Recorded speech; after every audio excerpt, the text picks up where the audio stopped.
everyone, welcome to Malaysia.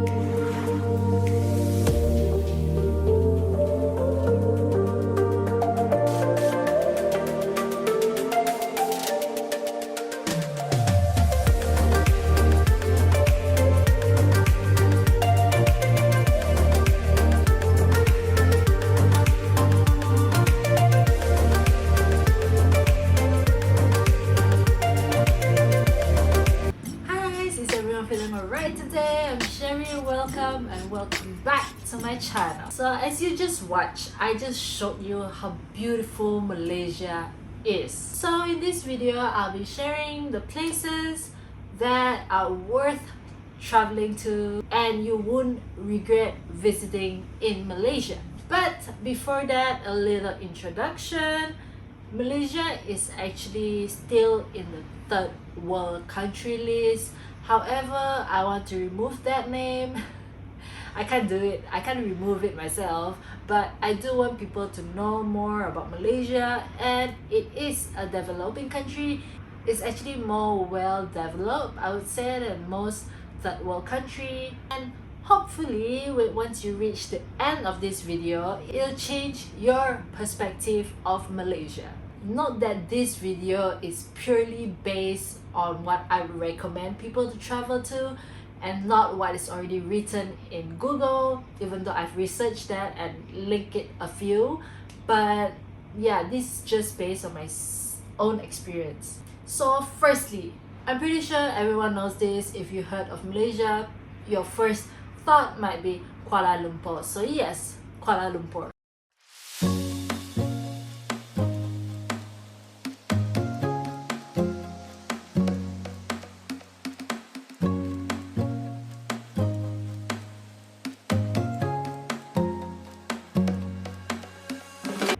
So the short form for Kuala Lumpur is KL. So in this video, I'm just gonna say KL. So KL is mostly known for the Petronas Twin Tower. And it is the tallest twin tower in the world. It was the tallest building, however, it was took over by other buildings. Therefore, it still stands as the tallest twin tower in the world. And not to mention, KL is also known for the shopping there, but as a Malaysian, I would say yes, KL is a shopping heaven for Malaysians. But if you're from other place, other countries, you might disagree. As for Singapore, our neighboring country, is also a heaven for shopping. So I wouldn't say we are the heaven for shopping. And though this is not in KL, but KL is actually in the middle of everywhere, so it's actually very convenient and you can easily access to Genting Highland and Cameron Highland. And another place that is quite famous that a lot of tourists always go to, and I've seen the YouTube videos of tourists going to this special place, which is the infamous Batu Caves, and that's in Selangor. And actually you can even go there from KL. It's just easy to access, and you can even book a Grab and just go there. And I've probably mentioned this in my first video, my dropping out video. I've mentioned it that Genting is definitely a place to travel.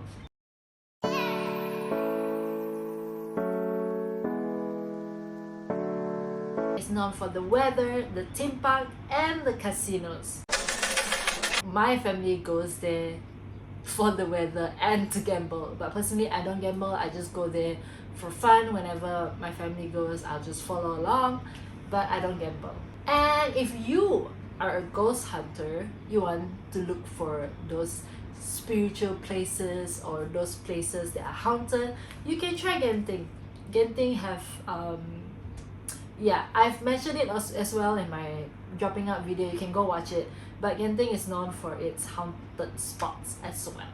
And come on, if you've seen TikTok videos of Genting, you would never thought that this place is from a third world country.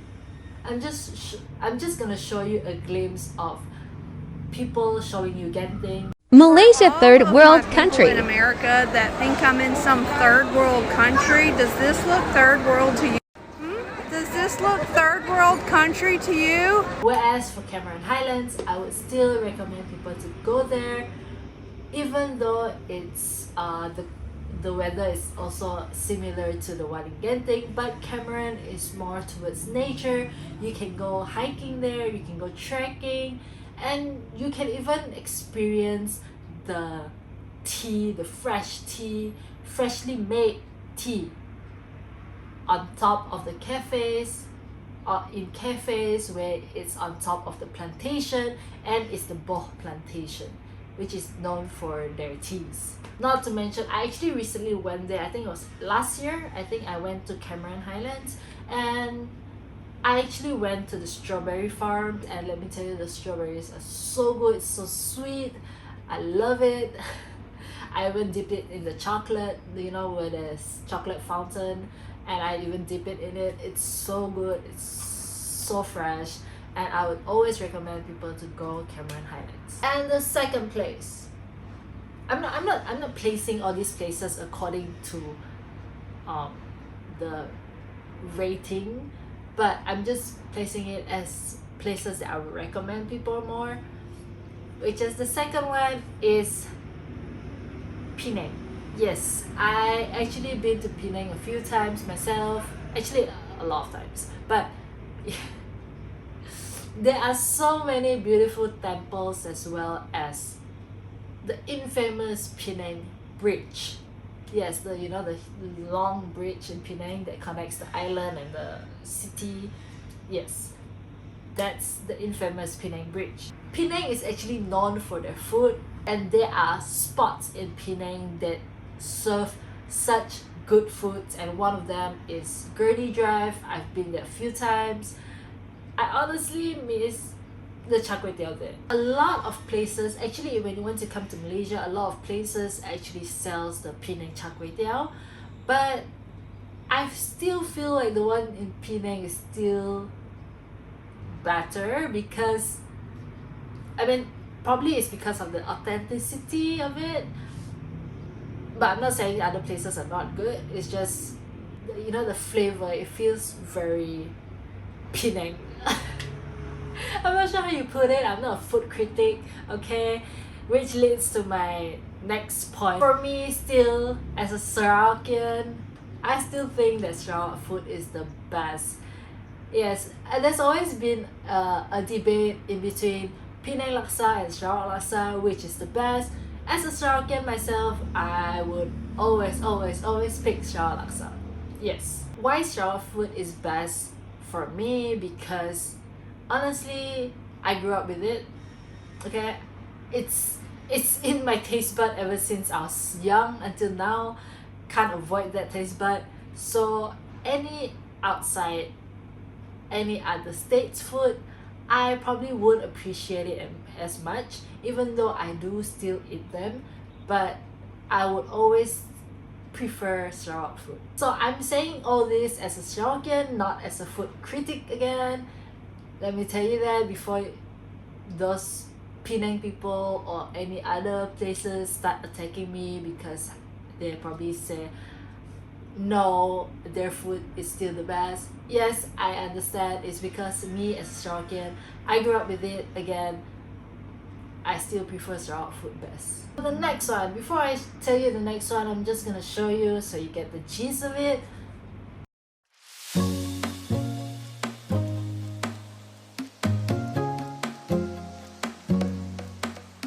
You guessed it?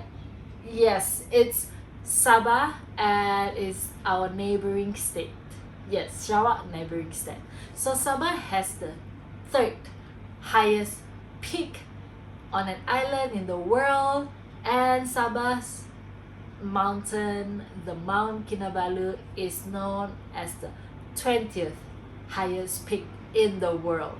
Not to mention the islands in Sabah are so beautiful. I'm actually planning to travel there next year. The water is so clear. It's literally like the Maldives in Malaysia.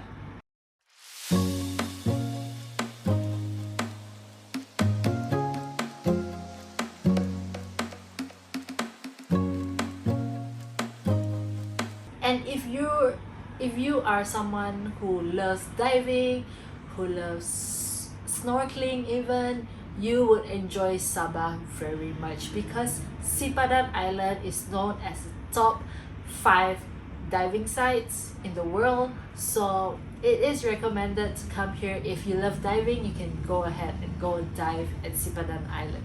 But I can't do it because I have phobia of deep waters. I have thalassophobia. So for those of you who can, do it.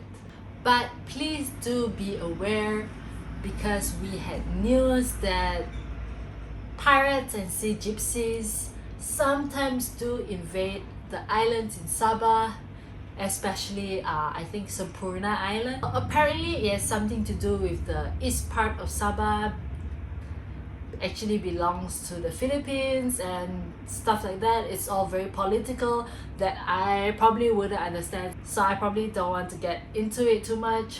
And it is not a joke, so please do your research before you go to Sabah. It's a very beautiful state to go to, but please do your research. And lastly, honorable mention, obviously my hometown, Kuching, Sarawak.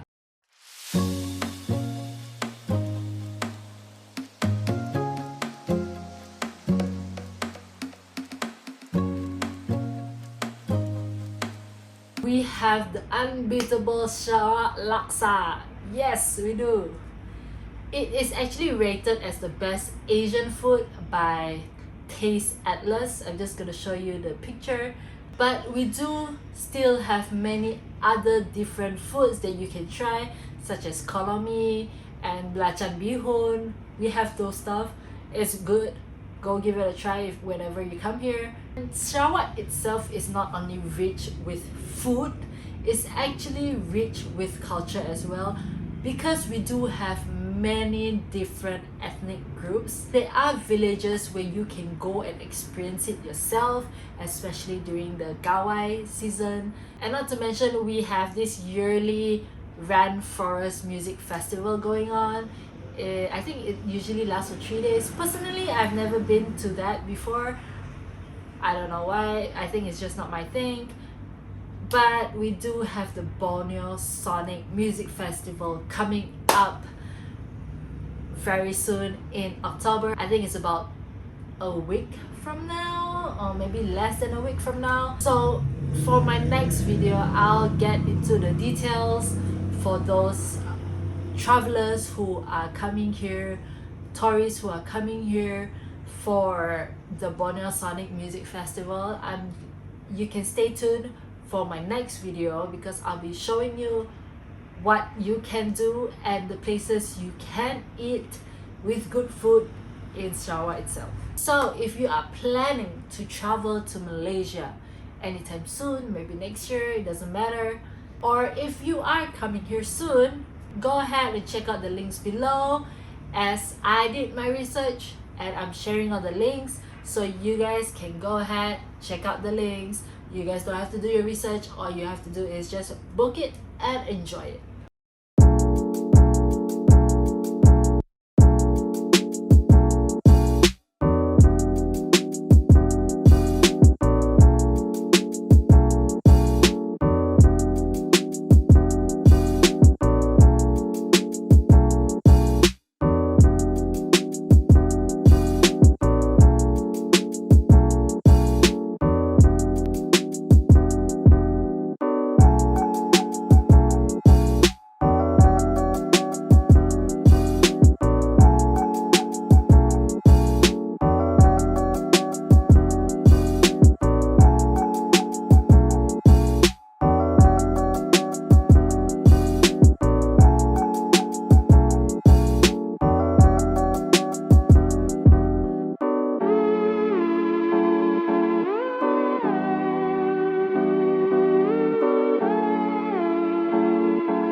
Also, these places that I recommend are mostly based on my experience, though I do link it with what I found on Google, but the places are just what I would recommend. So that's all from me. Good bye bye. I wish all my viewers to have a great life. Always be happy, spread only positivity, and travel as much as you can. So if you like this video, subscribe,